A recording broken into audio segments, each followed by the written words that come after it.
As of January 1st, 2026, I have 496 video games on my backlog. And it's really interesting seeing other people's reaction to that fact. I've heard everything from, whew, that's a lot of work, to, you have my backlog beat, or better yet, just friends of mine affectionately telling me that I have some sort of mental issue.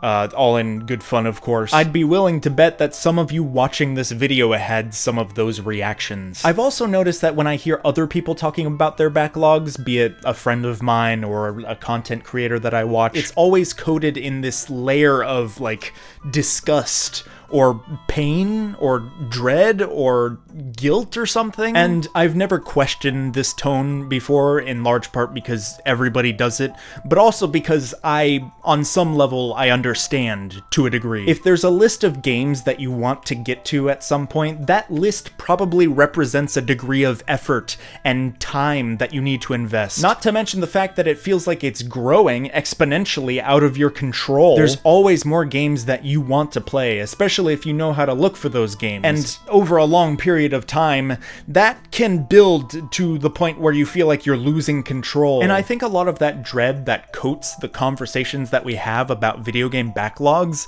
is built on this idea that backlogs are like homework that we need to accomplish at some point in our lives. It's like the mere existence of a to-do list forces our minds to be in this headspace of responsibility and we need to get this done and accomplish. But the flip side of that coin is that if you aren't accomplishing anything on the to-do list, that breeds a lot of guilt and shame and feeling like a failure and a bunch of other negative emotions that probably shouldn't be associated with a hobby that is there for fun. Listen, I need to tell you something really important, and I need you to, like, look me in the eyes when I tell you this, because this is really key, and I don't feel like enough people say this at all, actually. You will never finish your backlog. You will never finish your backlog. You are going to die with some games still on that list that you were going to get around to at some point. I can guarantee that with 99% certainty. Yes, it is technically true that you could arbitrarily decide that I am going to right now stop buying any more video games and I'm going to finish the backlog and then I'm never going to play video games for the rest of my life. But, like, let's be realistic here. If you're the kind of person who has a video game backlog at all, it's not like video games in the future are, like, gonna stop being interesting to you. I swear at the end of, like, every single year, there's a collection of, like, ranking videos that go over how, like, oh man, this was a great year for gaming, 2023 was a great year for gaming, 2024 was a great year for gaming, 2025 was a great year for gaming. Do you think that, like, pattern's gonna, like, stop into 26, 27, 28? Do you think there's gonna be, like, a decade-long break of, like, video games that come out that are all bad so that you can catch up on your backlog? It is very safe to assume that over the course of the next few decades, hundreds and hundreds of games are going to come out that you would enjoy playing.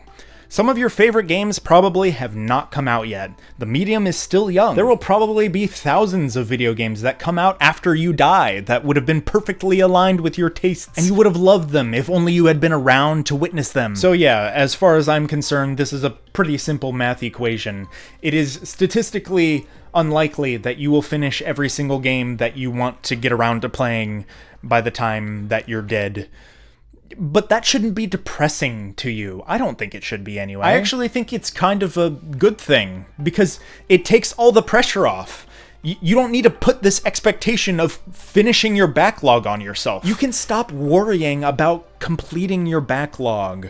You don't need to put unrealistic expectations on yourself anymore. You can't complete this homework assignment, so don't worry about it. Backlogs are like Hydras. You complete one really good video game that you like, and then two more pop up that, like, pique your interest and you buy on a Steam sale. I think that you should learn to accept that now. It took me a while to accept that reality myself, but I feel like now that I have accepted that reality, the attitude that I have towards my backlog is very different from the way that other people view my backlog or the way that other people talk about their own backlog. Now, let's be clear. I am oversimplifying some things here, and I want to acknowledge that. There are a few ways that backlogs can become harmful. One of those ways is financial. Maybe some of the disgust that I sense from other people talking about backlogs comes from the fact that big backlogs often represent lots of spent money. Gaming is not really a cheap hobby, and especially if you have a whole bunch of games that you haven't played yet, that can really add up to a lot of wasted money. And this is where I have to confess that I do have a lot of privilege. I still live with my parents, so I'm basically cheating the economy right now. But don't get it twisted, I'm still frugal. I've developed a good number of habits that help prevent me from overspending when it comes to video games. Every single time that I get a paycheck from work, I deposit $10 into my Steam wallet.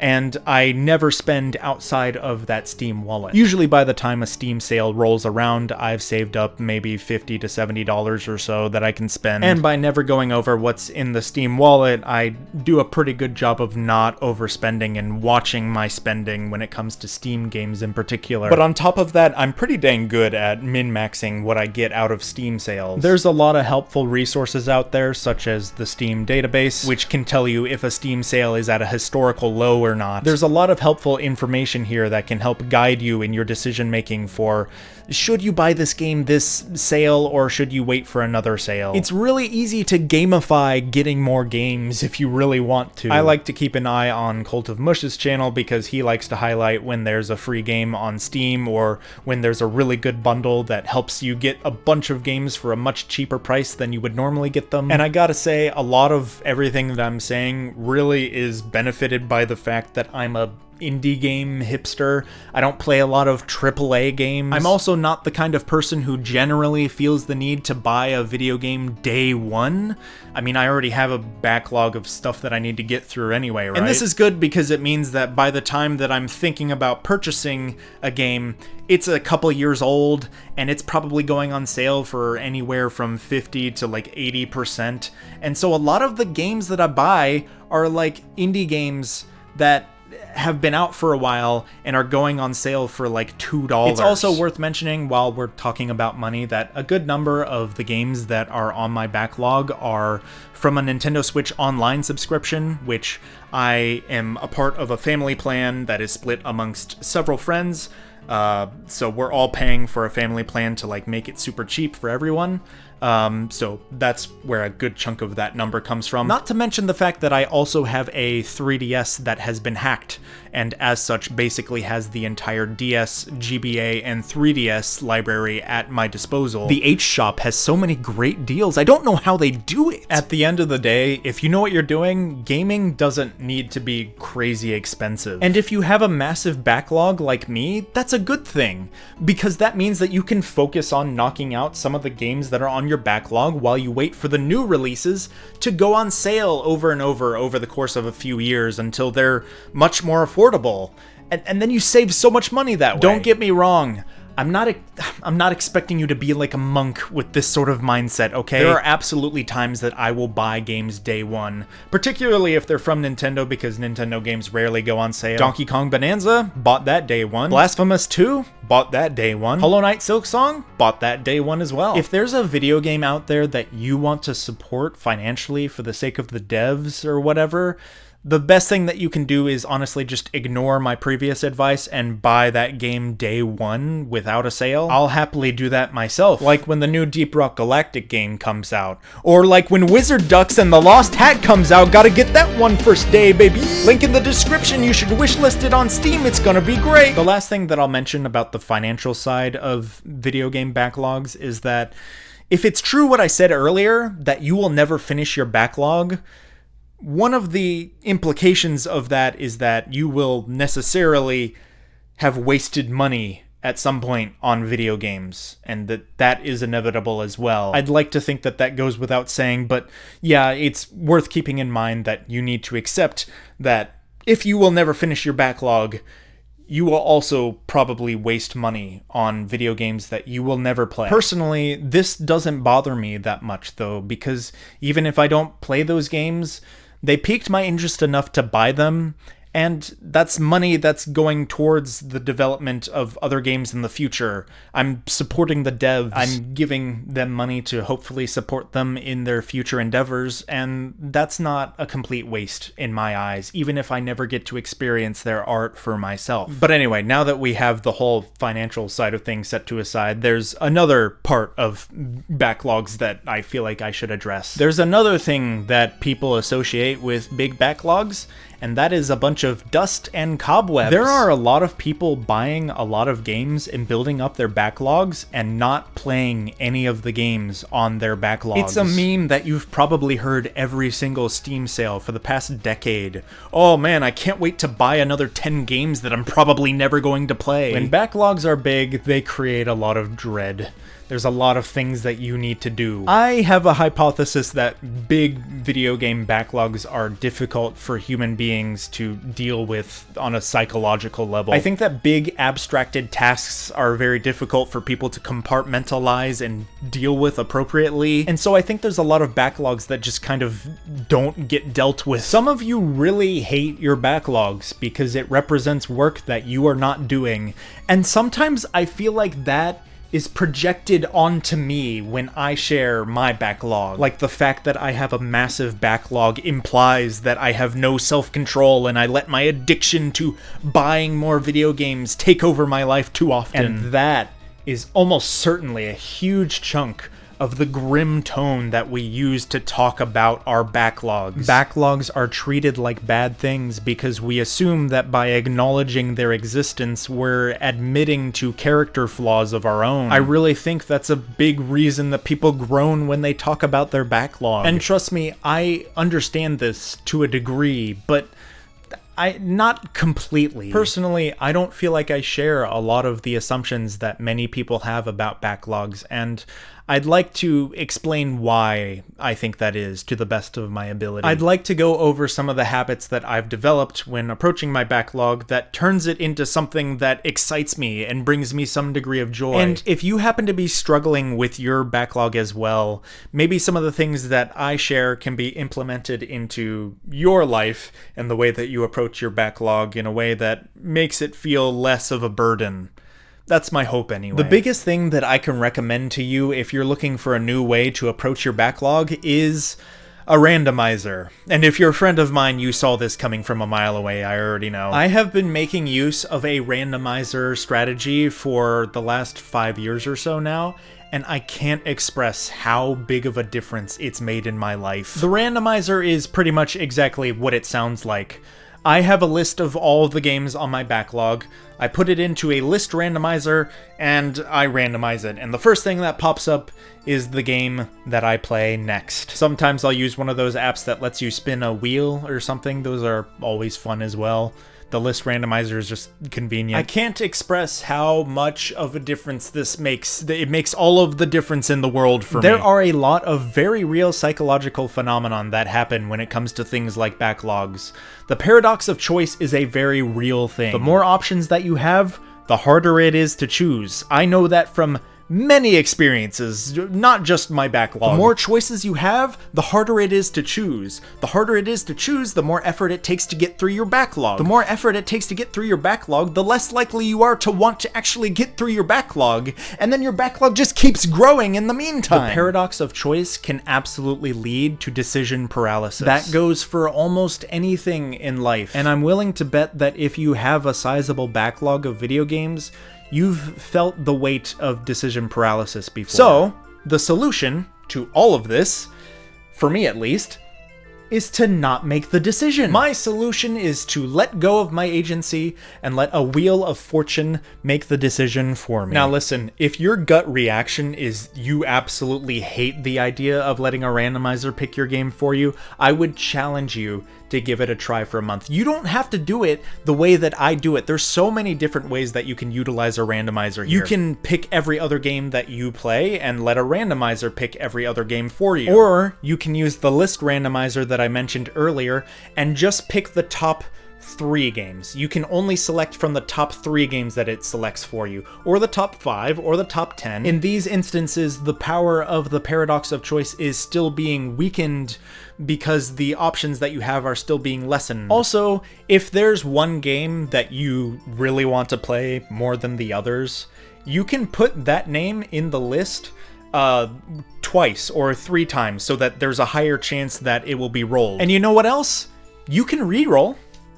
You can reroll if the randomizer gives you a game that you're not in the mood for at the moment. Personally, I don't like to play the same genre of video game 2 times in a row because that gives me a lot of fatigue. So I'm not gonna play Doom 2016 and then follow it up with BioShock. I'm gonna re-roll that. If I go BioShock into Ori and the Blind Forest and then, you know, Inscription, that's good. That's a nice variety that'll keep me from fatigue. Maybe you're the kind of person who needs to play a certain kind of game during, like, certain conditions. Like, the season needs to be just right, or, like, you're at a certain point in your life where you feel like you can do this kind of game, but not this kind of game, and you can absolutely just re-roll the randomizer. I also like to take into consideration how long a game is. I use resources like howlongtobeat.com to determine how long is this game, and if it's this long, am I at a point in my life where I can commit to that kind of length? Or do I need something shorter or longer or something? You may come up with your own reasons to re-roll the randomizer on your own, and that's totally fine, but please be mindful. If you re-roll the randomizer hundreds of times, you're defeating the purpose of the randomizer. At some point, you need to limit yourself and let go of control and let the randomizer choose for you. This is the one. This time, I'm going to let the randomizer choose for me. I'm sure that there's a Buddhist saying or something that I could insert here about how you should let go of control. But seriously, try letting go of control. And here's another thing. Listen, you don't need to finish the game that the randomizer gives you. You don't. I'm probably a terrible example of this because if there's one thing that I'm good at, it's committing to seeing something through to the end, probably to a fault.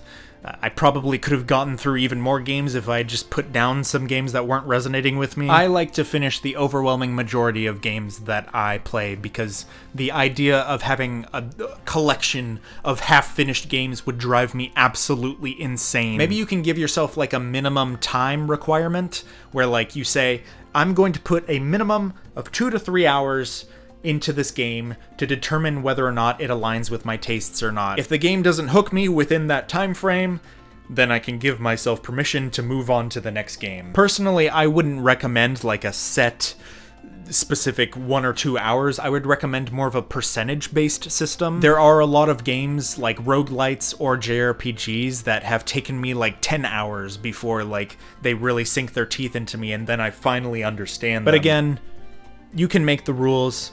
You can just try the game, and if you don't like them, you can give yourself permission to move on. That's okay. Another thing that's worth mentioning is that I strongly advise not playing a whole bunch of games all at the same time. I usually limit myself to 1 at a time, but sometimes I'll give myself 2 or 3 games depending on whether or not I feel like I'll be fatigued by the first game. Limiting the number of games that I'm playing at any given point in time really helps me actually finish games, which matters to me personally. So the max that I will do is 3 games-ish at a time, but less is better. Less is always better. I try to go for just 1. If I'm playing like a shooter and I feel like I might get burnt out by that, maybe I'll play a Metroidvania on the side to sort of like balance that out a little bit. I'll also try to diversify what I'm playing a game on to help prevent the fatigue even further. So if I'm playing a game on PC, I'll probably play the other game on my 3DS or my Steam Deck just to like keep things fresh. Playing 2 Metroidvanias at the same time will wear you out very quickly. I can't even play on more than 1 Minecraft world at the same time. If there's 2 separate groups of friends who want to play Minecraft with me, I have to choose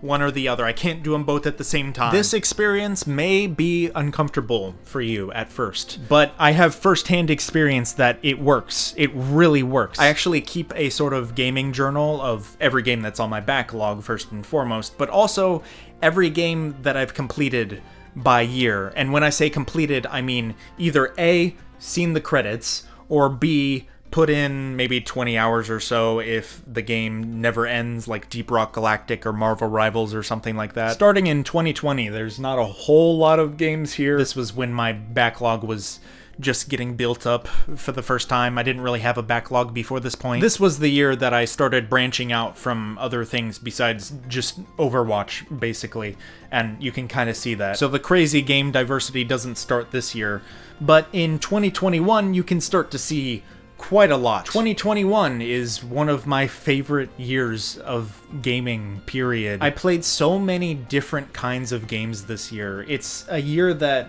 I look back on really fondly. Some of these games are still some of my favorite video games ever to this day. 2022 didn't have a ton of games, mainly because I was playing a lot of Deep Rock Galactic and Minecraft this year. But it was still decent, I guess. 2023 holds my current record for most video games finished in a year, and that would be 33 games, if I'm remembering correctly. Mind you, I mean finished when I say finished. These aren't the games that I tried out for a little bit and then gave up on. I finished these ones. 2024 was also a pretty dang good year, all things considered. Not as many, like, masterpieces that are my absolute favorite here, but that's in large part thanks to the fact that my backlog was really starting to grow at this point. And 2025 was not a great year for playing a bunch of games, because this was the year that Marvel Rivals took over half of a year and Mario Kart World took over another portion of the year.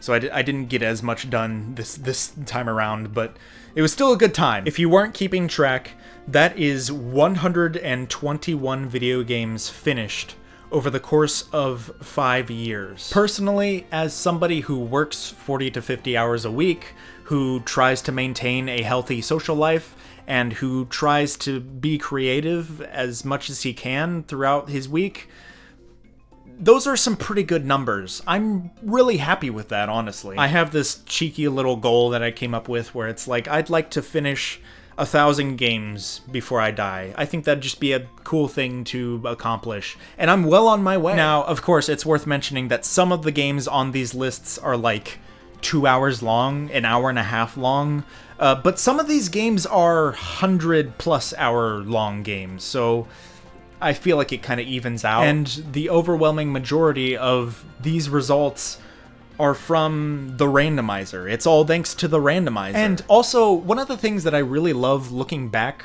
on these lists is how beautifully, like, diverse they are. Like, I've played everything from a JRPG to a horror game to a point-and-click adventure game to a Metroidvania, because the randomizer thrusts me into all of these different genres. I've played AAA games that I wouldn't normally play, like the 2013 Tomb Raider, which was right off the heels of playing this really small indie game called Robotherapy that I can almost guarantee you've never even heard of before. It's so satisfying to look at this list and be like, man, what a journey I've been on, you know? Look at all these experiences that I've had the privilege of experiencing. I really like how the randomizer really kind of forces me out of my comfort zone from time to time. Like, I don't really like horror games or JRPGs, but it's nice to know that I've widened my palette a bunch thanks to this system. I feel like I've accomplished so much more thanks to the randomizer, and that makes me excited for the next 5 years of randomizing more games. My backlog excites me now, and adding more games to my backlog is like adding more potential experiences that the randomizer could thrust me into. This doesn't feel like a chore anymore. Not all of the games that were on this list were finished thanks to the randomizer. I'd say like 95% of them were, but there were some outliers. And I'd like to explain some of those outliers because some of them might also help you get through your backlog, maybe. They're not as helpful to me, but maybe they'll resonate with you more than they resonate with me. Some of these games that I played were single-player games that I played alongside other friends of mine in the form of a video game book club. We call them book clubs because calling them video game clubs doesn't feel like the same thing. It feels very different. It's as simple as it sounds. Basically, a bunch of my friends will get together and pick a game that we all want to play and play it side by side. Sometimes we'll play it side by side in our own time and sort of meet together every week. Sometimes we'll get in a call and literally play alongside each other, but that really depends on the game. I've played games like Personas 5 and 3, Ocarina of Time, One Shot, and Pony Island, for example, in book clubs. They were all book clubbed a little bit differently. The Personas are really convenient for this sort of thing because they have a date system. So you can, like, post the date that you're on in the group chat and be like, this is where I'm at, and this is what I'm doing, and this is the social link that I'm on. With Pony Island, me and a friend just had the game, and we got in a call, and we played through the whole thing together. I don't know if that's how it was intended to be played. It probably wasn't, but it was still good fun regardless. You just kind of have to be careful with that sort of thing. The book club method probably does not work for all games, though. I would probably never want to play an open world game as a book club, for example. Everybody would be in completely different places and spoiling the rest of the game for everybody else. There's also probably a good number of games out there that lose some immersion when you're playing in a call with a friend. And I'd imagine that you probably wouldn't want to book club those kinds of things either. It can be really hard finding the right kind of game for this sort of thing, especially if you can't do a ton of research ahead of time because you're trying to avoid spoilers for that game. And it's also sometimes really hard to find the right group of people for a book club. The Ocarina of Time book club, for example, was a disaster. I was the only person who finished it. I also tried doing an Ace Attorney book club where we all kind of like read it together because, you know, it's really funny to do all the silly voices for all the characters and whatnot. But the problem is that eventually scheduling conflicts happen, and then you fall off the bus, and then something else in life comes up, and then it just never gets finished. So I still haven't finished Ace Attorney 1 or whatever. I've had some great book club experiences, and I've had some pretty poor book club experiences. It's an idea. It's an idea. If it works for you, that's great. I'm a little bit skeptical of them at the moment, personally. I think that book clubs are probably better suited for books, surprise, surprise, or even TV shows. Because, you know, if you don't have the player agency to like go at your own pace and do and explore different parts of a piece of media at your own pace or whatever, if everyone is like on the same pace, reading the same linear path or watching the same episodes linearly, I feel like you can book club that sort of thing a lot easier. But again, for example, the Persona book clubs were a ton of fun, and I'm glad I did them. And I'll probably still do some more book clubs in the future. But for the most part, I don't know if I can really recommend them to everybody. What I can recommend, though, is making deals with your friends. Think of a friend that you have who's also a gamer, and think of a game that you really want them to play. And tell them, I want you to play this game, and if you play this game, I will play any game that you want me to play. I've only done it twice personally with my friend Cairo, but it was a massive success, I think, for both of us both times, so I think I can recommend it pretty safely. I had Cairo play Amori, and he had me play Outer Wilds, and then after that, I had him play Lisa the Painful, and he had me play Return of the Obra Dinn. I don't know if Cairo liked the games that I chose for him as much as I liked the games that he chose for me, but I'm still really thankful that I tried these games. Especially Outer Wilds, because I had no real intention of ever trying that game because it did not seem interesting to me, and I'm so glad I did. It's one of my favorite games to this day. And that's what I really love. This system really puts you in a position where you're probably going to play a game that you're not comfortable playing, that you don't normally play. It's a great way to broaden your horizons a little bit. It's also a great way to encourage you to actually finish games. I don't think that Cairo would have